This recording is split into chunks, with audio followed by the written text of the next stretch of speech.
दोस्तों, यह घटना झारखंड के धनबाद की है। धनबाद में एक परिवार रहता था जिसमें माता पिता के अलावा एक छोटी बेटी भी थी। बेटी पढ़ने लिखने में बहुत होशियार और तेज थी। वह सोचती थी कि वह कुछ बड़ा बनकर अपने माता पिता का नाम रोशन करेगी और समाज के लिए भी अच्छा काम करेगी। समाज में हो रही गलतियों और भ्रांतियों को सुधारने का एक यूनिक तरीका वह अपनाएगी। इसी सोच के साथ उसने आईपीएस की तैयारी की और अंत में उसका चयन भी हो गया। चयन होने के बाद वह ट्रेनिंग करती है और ट्रेनिंग पूरी करने के बाद वह घर लौट आती है। तब उसके माता पिता कहते हैं, बेटी, अब तो तुम एक अच्छी नौकरी पा चुकी हो और तुम्हारी उम्र भी, अब तुम्हें किसी अच्छे लड़के से शादी कर लेनी चाहिए। इस पर लड़की कहती है, पिताजी, शादी तो हमें करनी है, इसमें कोई शक नहीं है, लेकिन अभी मेरा जो लक्ष्य है वह मुझे पूरा करना है। मैं अभी समाज को देखना चाहती हूं, समाज कैसा है। अभी तक तो मैंने समाज को कभी देखा ही नहीं है। मैं सिर्फ एक कमरे में बैठकर पढ़ाई करती रही हूं और ज्ञान अर्जित किया है। लेकिन पिताजी, समाज में किस तरह के लोग रहते हैं, किस तरह की घटनाएं घटित होती हैं और हमें कैसे उनका सामना करना है, यह सब देखना चाहती हूं। 4-5 साल तक मुझे सिर्फ यह अनुभव करना है, उसके बाद ही शादी करूंगी। पिताजी, आप और मां मुझे समझा रहे हैं, लेकिन मैं अपने फैसले पर अडिग हूं। पिताजी ने आखिरकार कहा, बेटी, अब तुम समझदार हो गई हो, अपने फैसले खुद लो और अपना ध्यान रखना। यह सुनकर अनीता ने जवाब दिया, पिताजी, आप चिंता न करें, मैं अपना ख्याल रखूंगी। इसके बाद अनीता अपनी ड्यूटी के लिए रवाना हो गई। धनबाद में उसकी पहली पोस्टिंग थी, लेकिन ड्यूटी पर जाने के बजाय उसने अपने निजी ड्राइवर से कहा, मुझे किसी सुनसान जगह पर छोड़ दो। ड्राइवर पहले तो थोड़ा झिझका, लेकिन उसने आदेश का पालन किया। वह अनीता को शहर की एक सुनसान जगह पर छोड़ आया। वहां पहुंचकर अनीता ने कहा, अब ध्यान से सुनो, मैं यहां से अकेले जाऊंगी और किसी को मेरे बारे में कुछ मत बताना। अगर तुमने किसी को बताया तो समझ लो तुम्हारी नौकरी गई। ड्राइवर डर के मारे बोला, मैडम, आप निश्चिंत रहें, मैं किसी को कुछ नहीं बताऊंगा। इसके बाद अनीता ने अपने कपड़े और लुक बदला। उसने खुद को एक भिखारिन की तरह तैयार किया। सादे फटे पुराने कपड़े पहनकर मैली कुचैली हालत में वह बाजार की ओर चल दी। थोड़ी देर बाद वह थाने के पास पहुंची। वहां उसने थाने के आसपास चक्कर लगाना शुरू किया। पुलिस स्टेशन के पास खड़े कुछ कांस्टेबल उसे देखकर चौंके और बोले, अरे, यहां क्या कर रही है? कहीं और जाकर मांग, यहां मत परेशान कर। अनीता ने शांत स्वर में जवाब दिया, आप अपना काम करिए, मैं किसी को परेशान नहीं कर रही हूं। यह कहकर वह थाने के आसपास टहलने लगी, जैसे वह कुछ खास तलाश रही हो। अनीता, जो भिखारिन के रूप में थाने के आसपास घूम रही थी, हर चीज पर बारीकी से नजर रखे हुए थी। लगभग 20 से 30 मिनट के बाद अचानक थाने के बाहर भीड़ जुटने लगी। भीड़ के बीच अनीता ने एक कांस्टेबल से पूछा, साहब, यहां इतनी भीड़ क्यों लगी है? कांस्टेबल ने लापरवाही से जवाब दिया, एक लड़की का मामला आया है, रेप हुआ है उसका, परिवार शिकायत लेकर आया है, लेकिन जिसने यह किया है वह एक अमीर व्यापारी का बेटा है। मामला थोड़ा पेचीदा है। यह सुनकर अनीता के कान खड़े हो गए। उसने देखा कि भीड़ में लड़की का परिवार रो रहा था और वहीं आरोपी के प्रभावशाली परिवार के लोग अपनी शक्ति का प्रदर्शन कर रहे थे। अनीता ने पुलिस वालों की नजर से बचते हुए थाने के अंदर घुसने की कोशिश की। जैसे ही वह अंदर पहुंची, वहां मौजूद अधिकारी चौंक गए। दरोगा साहब ने गुस्से में पूछा, अरे, इसे अंदर कैसे आने दिया? यह भिखारिन यहां कैसे घुस गई? कांस्टेबल घबरा गए और बोले, साहब, हमारी नजर इस पर नहीं पड़ी, पता नहीं ये कब अंदर आ गई। दरोगा साहब ने आदेश दिया, इसको कुछ खाने को दे दो, पैसे दे दो और यहां से भगाओ, हमें अपना काम करने दो। कांस्टेबल ने अनीता से कहा, देख, यहां से जा, कुछ पैसे चाहिए तो ले ले, कुछ खाने का चाहिए तो खा ले, लेकिन यहां मत बैठ। अनीता ने उनकी बात अनसुनी करते हुए शांत स्वर में कहा, साहब, मैं यहां थोड़ी देर बैठना चाहती हूं, थक गई हूं, आराम करना चाहती हूं, आपको परेशान नहीं करूंगी, बस उस कोने में बैठने दीजिए। अनीता थाने के बाहर एक पेड़ के नीचे बैठ गई और वहां से दरोगा साहब की हर गतिविधि पर नजर रखने लगी। उसने देखा कि लड़की का परिवार रोते हुए न्याय की गुहार लगा रहा था, लेकिन आरोपी के प्रभावशाली पिता दरोगा को रिश्वत देकर मामला दबाने की कोशिश कर रहे थे। दरोगा ने लड़की के पिता से कहा, देखिए, ये मामला कोर्ट कचहरी में गया तो सालों लग जाएंगे, बेहतर होगा कि यहीं निपटा लें। लड़की का पिता मजबूरी और लाचारी में कांपते हाथों से दरोगा को पैसे देता नजर आया।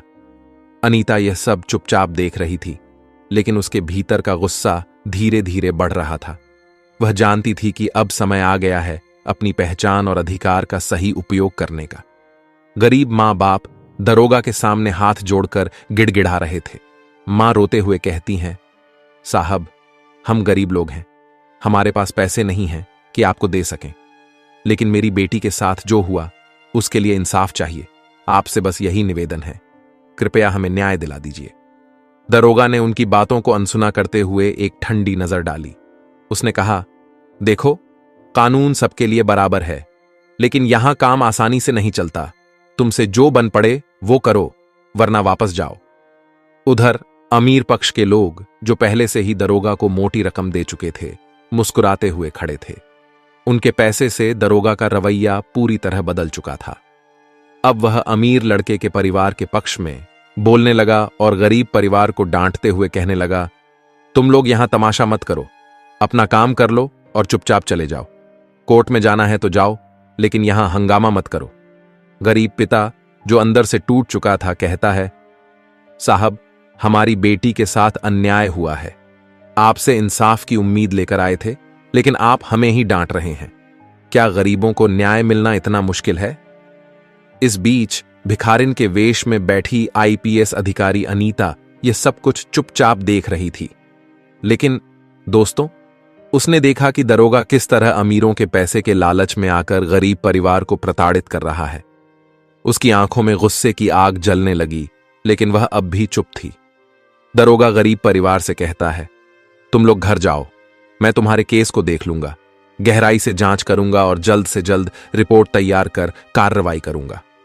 गरीब पिता भावुक होकर कहता है, साहब, हम आपके भरोसे हैं, हमें सिर्फ अपनी बेटी के लिए न्याय चाहिए और कुछ नहीं।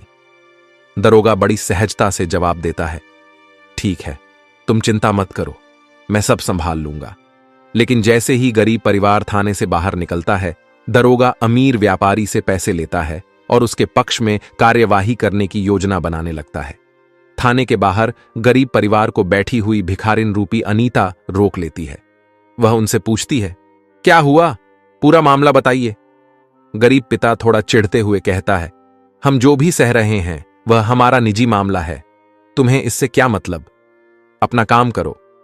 गरीब परिवार को यह पता नहीं था कि वह भिखारिन दरअसल एक आईपीएस अधिकारी है। न ही थाने में मौजूद किसी पुलिसकर्मी को इस बात का अंदाजा था कि अनीता, जो वहां भिखारिन के रूप में बैठी थी, दरअसल इस थाने में नई नियुक्त हुई अधिकारी है। अनीता ने फिर पूछा, आप मुझे सब कुछ बताइए, मैं आपकी मदद करना चाहती हूं। आखिर आपकी बेटी के साथ क्या हुआ? गरीब परिवार हिचकिचाते हुए बताने लगा, लेकिन जैसे ही उन्होंने देखा कि यह भिखारिन बेहद साफ सुथरा खड़ी हिंदी में बात कर रही है और कभी कभी अंग्रेजी में भी बात कर रही है, वे सब हैरान रह गए। थाने के कुछ पुलिसकर्मी भी यह सब देख रहे थे और भौचक्के रह गए।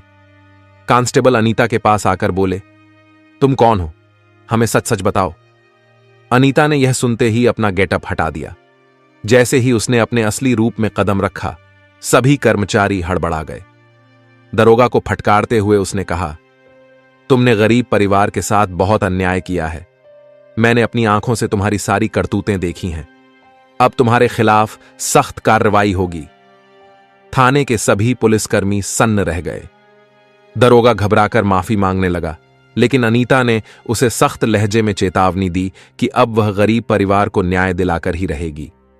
अनीता की सख्ती देखकर सभी पुलिसकर्मी उसे सलाम ठोकने लगे। अंत में अनीता ने गरीब परिवार को इंसाफ दिलाया और थाने के कर्मचारियों को उनकी लापरवाही और भ्रष्टाचार के लिए सजा दी। अनीता, जो अब अपने असली रूप में आ चुकी थी, थाने के पूरे स्टाफ को लाइन हाजिर करने का आदेश दिया। उसने दरोगा और सभी कांस्टेबलों को एक एक कर तलब किया और उनके कर्तव्यों में की गई लापरवाही और भ्रष्टाचार के लिए सख्त फटकार लगाई। दरोगा से सख्त लहजे में कहा, तुम्हारी ड्यूटी न्याय दिलाने की थी, लेकिन तुमने अपनी जिम्मेदारी को पैसे के लिए बेच दिया। अब तुम्हें इसका अंजाम भुगतना होगा। इसके बाद अनीता ने कुछ पुलिसकर्मियों को तुरंत प्रभाव से सस्पेंड करने का आदेश दिया। थाने में मौजूद सभी लोग स्तब्ध थे। उन्हें समझ नहीं आ रहा था कि अचानक से यह सब कैसे हुआ, लेकिन अनीता ने यह सुनिश्चित किया कि हर दोषी को उसकी सजा मिले और गरीब परिवार को तुरंत न्याय मिले। इस घटना के बाद पूरे धनबाद शहर में आईपीएस अधिकारी अनीता की चर्चा होने लगी। लोग उसकी ईमानदारी और कर्तव्य निष्ठा की तारीफ करते नहीं थक रहे थे।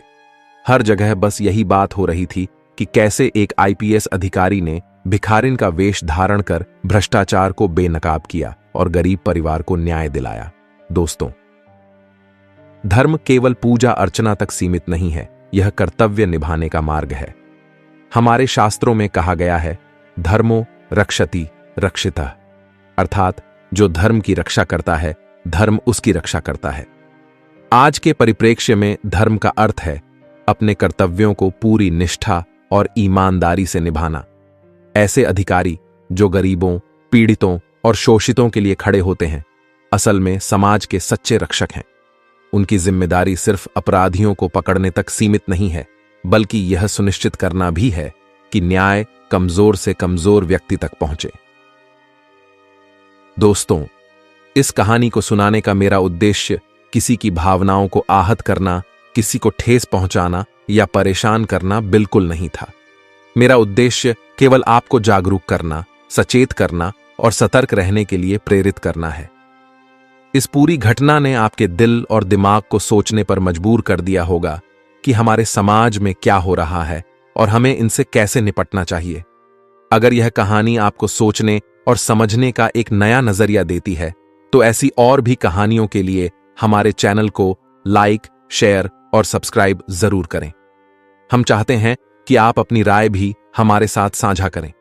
कृपया निष्पक्षता के साथ अपनी राय कमेंट बॉक्स में जरूर दें। याद रखें, सचेत रहिए, सतर्क रहिए और सुरक्षित रहिए। आपका समय देने के लिए दिल से धन्यवाद।